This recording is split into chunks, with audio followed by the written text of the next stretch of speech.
name's Tom Stevens. I live in Lincoln, Nebraska. I have all my life. I work at a group home, and I've been on the radio. I do sports talk for a living. That's Tom Stevens in today. A lot of heartache, too, because we do focus on Husker football and basketball, which have not been hugely successful as of late.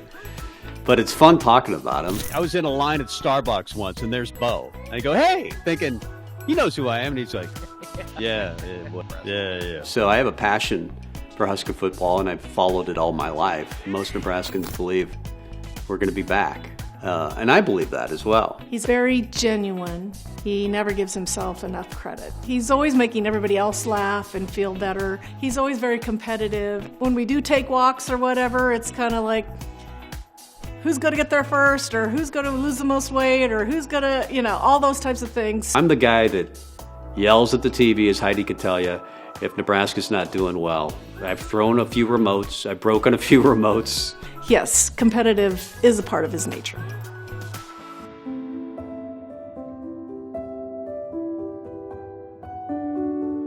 I showed up for a shift after doing an overnight at a group home. I have a part-time job working at a group home, which I love to do.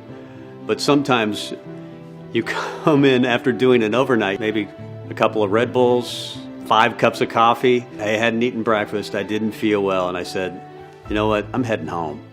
I don't feel great. Fortunately, my brother was there. And I asked my brother when I got home to say a quick prayer for me. Because I said, this is not good. And I should have had him at that point call 911. But I didn't. And I collapsed on my bedroom floor.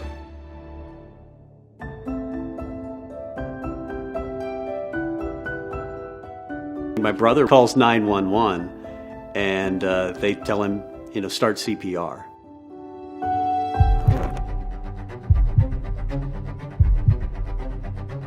I think he performed for maybe 3 minutes before he collapsed.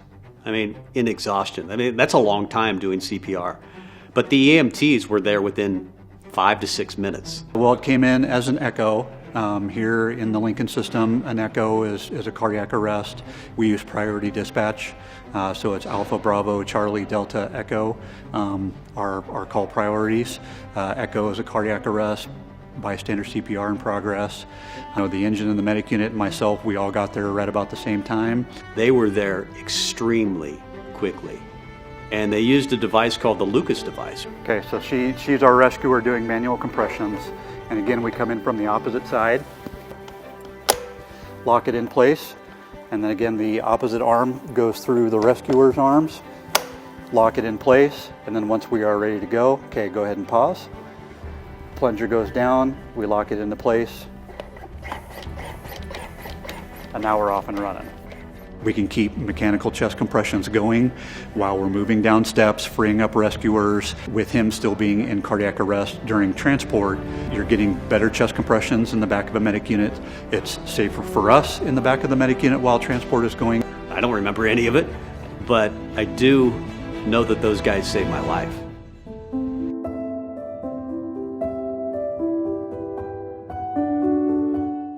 I actually saw them bring him in. He was as blue as my shirt is right now. It was a scary time. It was very scary.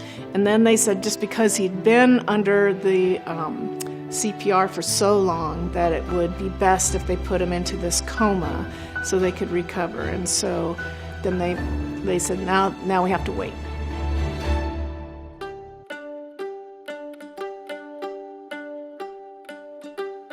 A couple of days later, after coming out of a coma, they do the whole thing, clap the hands, and you wake up. I open my eyes.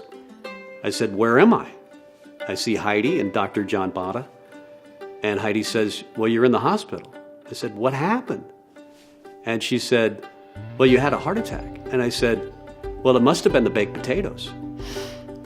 I could see the look on Heidi, baked potatoes. And I think they thought, well, nobody's home. Actually, the better answer would have been hot dogs, because I had won a Nathan's hot dog eating contest like 3 or 4 days previous, I think. I ate 6 foot-long Nathan's hot dogs. I won the amateur division, by the way. It wasn't the professional. It's the grossest thing ever, but I'm pretty proud of it. At the record show, there are no hot dogs nor baked potatoes in our house right now. I think you think you're invincible. You think that, I work out, I eat right, there's no way this is a heart attack. I'm young. But when I collapsed, I thought this might be the end. But of course, I did live, and Heidi knows Tom Osborne. She worked on his campaign. He called me.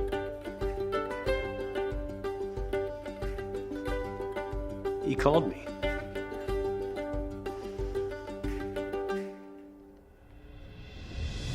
He didn't have to do that.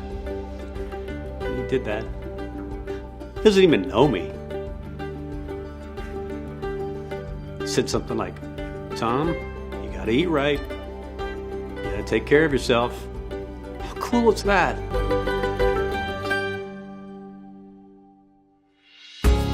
I never would be here talking about this or going to a hardball or even thinking about it.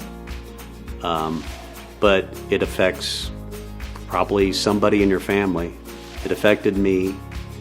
And to give your time and energy to something like this, I'm so grateful that people do, because it saves lives. So being able to have him here means everything, and so that we can grow old together and hopefully watch the Huskers do well. The chances weren't good that I was going to survive.